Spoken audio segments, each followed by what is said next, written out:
ยุแรงมากเลยครับพายุแรงมากเลยเหรอต้องพี่ว่าเรามาเล่นของพี่ไว้ได้ไหมได้ค่ะทุกคนดูตอนนี้ผมปิดประตูบ้านอยู่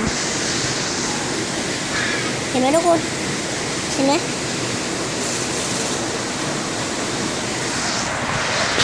บ๊ายบายนะทุกคน